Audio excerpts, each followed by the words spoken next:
নমস্কার, কেমন আছেন আপনারা? আশা করি ভালোই আছেন। আমি জানি আপনারা আমাদের এই অনুষ্ঠানটা বেশ সুন্দর এনজয় করছেন। আজকে আমরা আলোচনা করব মৃগশিরা নিয়ে। অর্থাৎ আমরা রোহিণী অবধি শেষ করে ফেলেছি। মৃগশিরা নক্ষত্রকে আমরা অর্ধেক অংশ পাবো বৃষ রাশিতে, আর অর্ধেক অংশ আমরা পাবো মিথুন রাশিতে।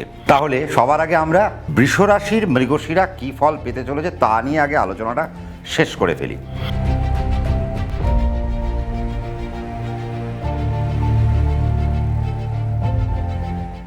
তাহলে যদি আপনারা তো জেনেই গেছেন যে বৃহস্পতি কর্কট রাশিতে, পুনর্বসু, পুষ্যা আর অশ্লেষা এই তিনটি নক্ষত্র পার করবে আপনার রাশির তৃতীয় বসে বৃষ রাশি সাপেক্ষে, আপনার যদি বৃষ রাশির মৃগশিরা হয়।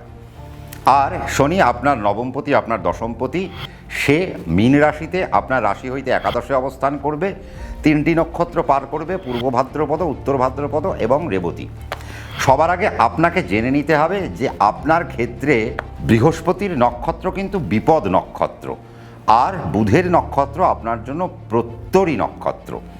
তাহলে কৃত্তিকার মতো বৃহস্পতির এবং এই শনির ট্রানজিটটায় মৃগশিরা নক্ষত্রও কিন্তু একটি সংকটজনক জায়গায় দাঁড়িয়ে রইল। কেন আমরা আগে বৃষরাশি বলবো? তার কারণ আমরা যদি মিথুনে আসবো তখন আমাদের ভাবটা চেঞ্জ হয়ে যাবে। তাই আগে আমরা বৃষ সাপেক্ষে আলোচনা করি। বৃষ সাপেক্ষে আপনার অষ্টমপতি বৃহস্পতি, আপনার একাদশপতি বৃহস্পতি, সে যখন যখন বৃহস্পতির নক্ষত্রে থাকবে এবং যখন যখন বুধের নক্ষত্রে থাকবে আপনার জন্য সমস্যার সময়। তার মানে রোহিণী যতটা এগোতে পারছে, মৃগশিরা নক্ষত্র বৃষরাশির জাতক জাতিকারা ততটা কিন্তু এগোতে পারছেন না। আপনাদেরকে অনেকটা সজাগ থাকতে হবে, অনেকটা সতর্কতার মধ্যে দিয়ে আপনাদেরকে এই আগামী একটা বছর 2027-এর মে মাস বা জুন মাসের 6 তারিখ পর্যন্ত আপনাদেরকে পথটা অতিক্রম করতে হবে। কেন? তার কারণ আপনার অষ্টমপতি বিপদেও থাকবে, আপনার অষ্টমপতি প্রত্যরিতেও কানেক্ট করবে। বিপদ মানে যেখানে আমরা বিপদের মধ্যে পড়ে যাই বা বিপদের মতো কিছু জায়গা আমাদের জীবনে ক্রিয়েট হয়ে যেতে পারে। তাহলে বৃহস্পতি যদি আপনার অষ্টমপতি আর একাদশপতি হয়, তার মানে নৈসর্গিক সফলতারও কারক গ্রহ, আবার আপনার রাশি সাপেক্ষে সে আপনার স্থাবর অস্থাবর সম্পত্তি, আপনার রোগ ভোগ, আইনের ঝামেলা, আইনের জটিলতা, আপনার ইনভেস্টমেন্ট ইত্যাদির বিষয়গুলোকে সে বহন করে চলেছে। আপনার রিসার্চ, আপনার উচ্চশিক্ষা, আপনার রোগ থেকে নিরাময় আপনি কতটা পাবেন, বা আপনি রোগগ্রস্ততার মধ্যে পড়বেন কিনা বা রোগ থেকে উঠে দাঁড়াবেন কিনা, তার হিসেবও কিন্তু আমরা অষ্টম থেকে বিচার করে থাকি। আবার এই বৃহস্পতি কিন্তু আবার আপনার একাদশ, আপনার নৈসর্গিক সফলতা, আপনার বিবাহের আনন্দ, আপনার গৃহের আনন্দ, মানে বিবাহের আনন্দ না হলে তো আর গৃহে আনন্দ থাকে না, খুব স্বাভাবিক বিষয়। তো সেই পার্টটাকে কিন্তু বৃহস্পতি ধরে রাখছে। তো ন্যাচারালি সবার আগে যদি বৃহস্পতিকে নিয়ে আমরা আলোচনা করি, তাহলে আপনাদের এই আগামী 1 বছর বৃহস্পতি যখন শনির নক্ষত্র কানেক্ট করবে ততক্ষণ পর্যন্ত আপনাদের জীবনে শান্তি থাকবে। সে আপনার রোগের দিক থেকে হতে পারে, আপনার সফলতা হতে পারে, আপনার বাড়ি কেনা হতে পারে, আপনার গাড়ি কেনা হতে পারে, আপনার গৃহের আনন্দ হতে পারে, আপনার বৈবাহিক যোগসাজশ হতে পারে, আপনার বৈবাহিক যোগসূত্র তৈরি হতে পারে, বাড়িতে কোনো মাঙ্গলিক অনুষ্ঠান তৈরি হতে পারে। এবং যদি আপনার বৃহস্পতি যখন শনির নক্ষত্রে থাকবে, মানে অর্থাৎ আপনার খেম তারায় যতক্ষণ থাকবে ততক্ষণ পর্যন্ত আপনাদের সুবিধে। এবং আমার মনে হয় যখন বৃহস্পতি খেমতারায় থাকবে তখন আপনারা ইনভেস্ট করবেন, বাড়ি কিনবেন, গাড়ি কিনবেন, আপনাদের রোগ থেকে সেরে ওঠার জায়গা একটা সুন্দর জায়গা তৈরি হবে এবং আপনাদের ইনভেস্টমেন্টের জায়গা তৈরি হবে।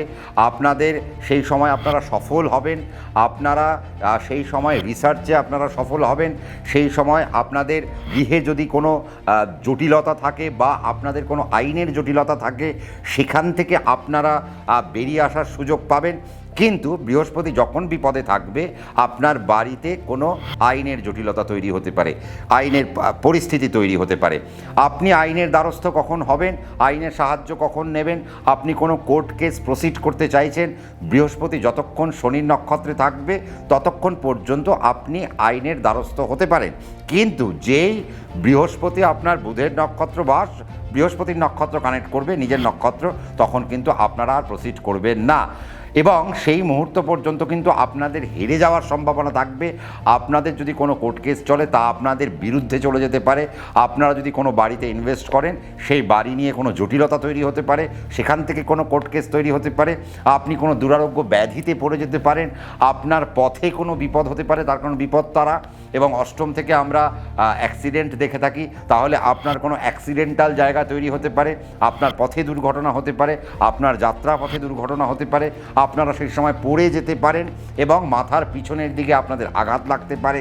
পেটে কোনো আপনাদের অপারেশনের জায়গা তৈরি হবে, পায়ের জায়গা থেকে কিছু অপারেশনের জায়গা আপনাদের তৈরি হতে পারে। কখন?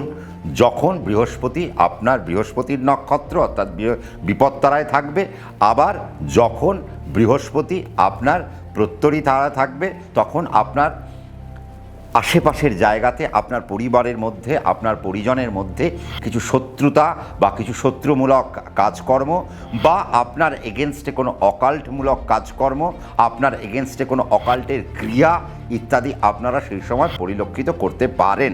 তার মানে সেই জায়গা থেকে আপনাদেরকে সাবধানতা অবলম্বন করতে হবে। আপনার লং ট্রাভেল শনি দেখছে, কারণ নবমপতি, আপনার কর্ম শনি দেখছে, আপনার দশমপতি। তার মানে এবার ধরুন, যদি আপনারা ভাবছেন এই আগামী 1 বছরের মধ্যে আপনারা কোনো পরীক্ষার প্ল্যান করছেন, তার মানে বুঝতে হবে শনি যদি শনির নক্ষত্রে থাকে তাহলে তো আপনারা উতরে যাবেন। কিন্তু শনি যদি শনির নক্ষত্রে না থাকে, বুধের নক্ষত্রে থাকে, বা সে পূর্ব ভাদ্রপদ নক্ষত্র বৃহস্পতির নক্ষত্রে থাকে, তার মানে আপনাদের কর্মকেন্দ্রিক জায়গায় কিন্তু কিছু সমস্যা অ্যারাইজ করতে পারে সেই সময়। তার মানে শনি যখন নেগেটিভ তারায় থাকবে, অর্থাৎ বৃহস্পতির তারায় এই নক্ষত্রগুলোতে, বা আপনার বুধের নক্ষত্রে যদি থাকে, আপনারা কোনো চাকরি সুইচ করবেন না, আপনারা চাকরির থেকে সাবধান থাকবেন। আপনাদের চাকরির পাশাপাশি আপনাদের দেখতে হবে যে আপনারা সেই সময় কোনো চাকরির পরীক্ষা রয়েছে কিনা, তাহলে সাবধানে বুঝে শুনে সেই পরীক্ষাটা দিতে হবে। খুব ধীর স্থির হতে হবে। কর্মকেন্দ্রিক জায়গায় কিছু বিপদ অ্যারাইজ করতে পারে, আপনার চাকরিটি চলে যেতে পারে, তার একটা সম্ভাবনা কিন্তু একটা উজ্জ্বল হতে পারে। তাহলে সেই জায়গা থেকে আপনাদের কিন্তু সাবধানতা অবলম্বন করতে হতে পারে যদি আপনি বৃষ রাশির মৃগশিরা নক্ষত্র হয়ে থাকেন। যদি মনে হয় যে না আপনার কর্ম পরিবর্তন প্রয়োজন, যদি মনে হয় না আপনার এই মুহূর্তে একটু আপলিফটমেন্ট দরকার, আপনারা চাকরি সুইচ করাটা খুব প্রয়োজন, যদি মনে হয় যে না আপনার কর্ম পরিবর্তনের একটা সময় একটা এসে গেছে, আর ভাল লাগছে না, আপনি চাকরি ছেড়ে ব্যবসায় ঢুকবেন, ব্যবসা ছেড়ে চাকরিতে ঢুকবেন, তাহলে আপনাকে সময়টা নির্বাচন করতে হবে কখন?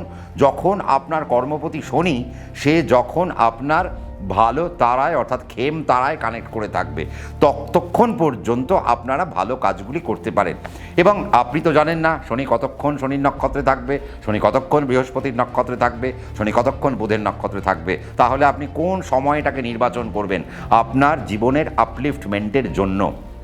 তাহলে বুঝতে হবে যে আপনার শনি যতক্ষণ পর্যন্ত খেমতারায় আছে, আপনি অ্যাস্ট্রোলজারের কাছে চলে যাবেন, তাকে গিয়ে বলবেন যে একটা ব্রেকআপ তৈরি করে দিতে, যে আপনি কখন পদক্ষেপ ফেলবেন আর আপনি কখন পদক্ষেপটা পিছিয়ে নেবেন, বা আপনি তখন আর কোনো প্ল্যানিং করবেন না।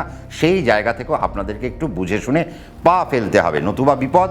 এবং তার পাশাপাশি যেহেতু দশমপতি শনি হিসেবে এখানে কানেক্ট করছে, তার মানে আপনারা যদি রাজনীতির ক্ষেত্রে থাকেন, আপনারা যদি আইপিএস আইএএস বড় কোনো পদমর্যাদা সম্পন্ন কোনো ব্যক্তিত্ব হন, তাহলে সেই জায়গাতেও আপনাদেরকে সাবধানতা অবলম্বন করা উচিত। নতুবা শনি আপনাদেরকে নানা রকমের ঘাত প্রতিঘাতের মধ্য দিয়ে এগিয়ে নিয়ে যাবে।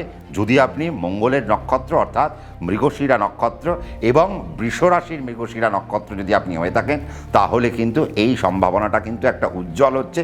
সেখান থেকে সাবধান, বুঝে শুনে পা ফেলবেন, নতুবা বিপদ অ্যারাইজ করতে পারে, লং ট্রাভেলেও বিপদ অ্যারাইজ করতে পারে, এবং আপনার পিতার শরীর স্বাস্থ্য নিয়ে একটা ভয়াবহতা কিন্তু আসতে চলেছে।